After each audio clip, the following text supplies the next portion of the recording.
जय श्री राम।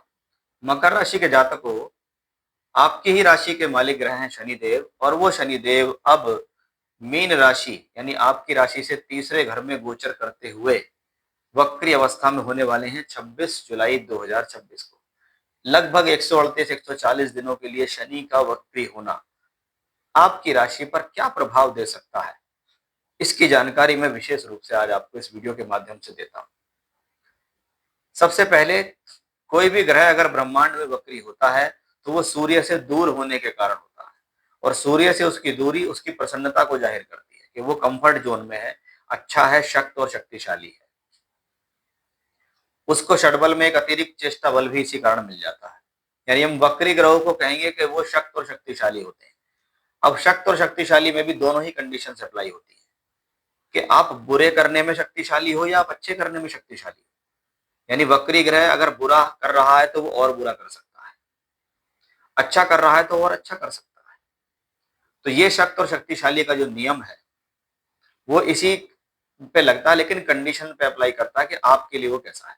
अब मकर राशि के लिए शनि राशि के भी मालिक हैं और दूसरे घर के भी मालिक हैं। राशि यानी स्वास्थ्य, तन मन धन, आपका कॉन्फिडेंस लेवल। दूसरा घर धन का, कुटुंब का, व्यापार का, पैसे का, बोलचाल का होता है। उसके मालिक ग्रह शनि तीसरे घर में। अब थर्ड हाउस के लिए शनि में अलग अलग शास्त्रों में बड़ी प्रशंसाएं की गई है कि शनि थर्ड हाउस में वो बहुत अच्छा है। व्यक्ति को हिम्मती बनाएगा, साहसी बनाएगा, गंभीर बनाएगा, अनुशासन वाला बनाएगा, धैर्यवान बनाएगा, परिस्थितियों से लड़ने में सक्षम होगा।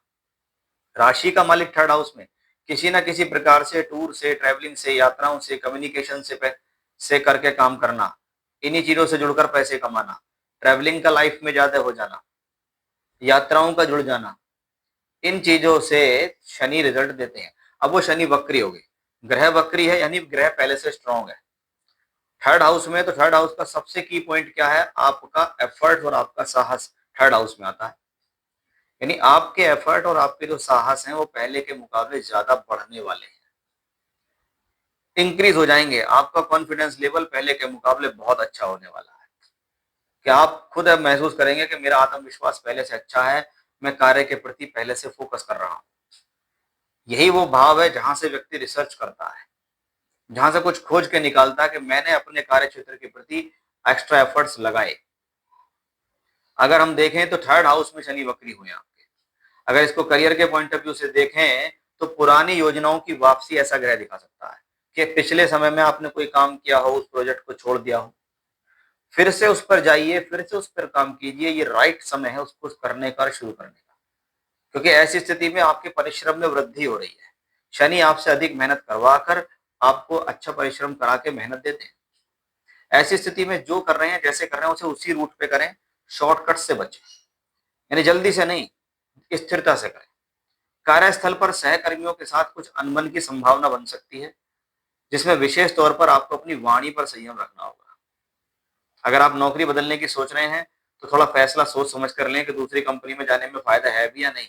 कभी बिना वजह नौकरी बदल रहे हैं, जो कंपनी वर्तमान की थी वही ज्यादा बेहतर है। इस बात का थोड़ा विशेष ध्यान आपको करियर के तौर पर भी रखना होगा। फाइनेंशियली तौर पर देखें तो ऐसी स्थितियों को बहुत बार कहा जाता है कि वे रुका हुआ जो धन है वो वापसी आने की स्थितियां बनती हैं। कोई रुका हुआ धन है, कोई फंसा हुआ पैसा है, वो फिर से वापस आने की स्थितियां बनती हैं। कोई भी निवेश करने से पहले, अगर कोई भी आप इस इन्वेस्टमेंट कर रहे हैं, कोई बड़ा इन्वेस्टमेंट या कोई प्रॉपर्टी का इन्वेस्टमेंट है, तो उसकी पूरी जांच कीजिए, पूरी कार्रवाई कीजिए, जल्दबाजी से बचिए। कागजी कार्रवाई पर विशेष ध्यान देने की यहाँ जरूरत है। शनि की 12वें घर पर वक्री दृष्टि भी बताती है कि भी फिजूल खर्ची पर नियंत्रण बनाइए। इस दौरान फिजूल खर्च हो सकता है, बिना वजह की यात्राओं पर खर्च हो सकता है, कभी कभी तो व्यक्ति का अपने छोटे भाई बहनों पर भी पैसा खर्च हो जाता है।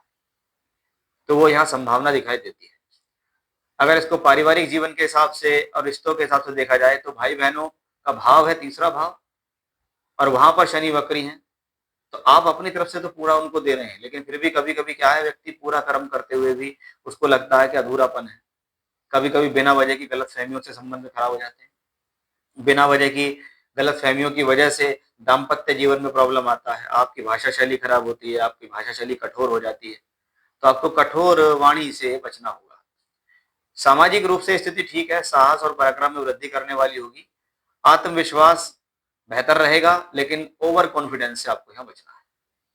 अगर आपके कोई कंधे में, बाजुओं में, गले में, गर्दन में, मुख से संबंधित कोई भी रोग आपको पिछले समय में रहा है, तो बी केयरफुल, फिर से वो स्थिति उजागर हो सकती है, फिर से वो बीमारी उभर कर सामने आ सकती है।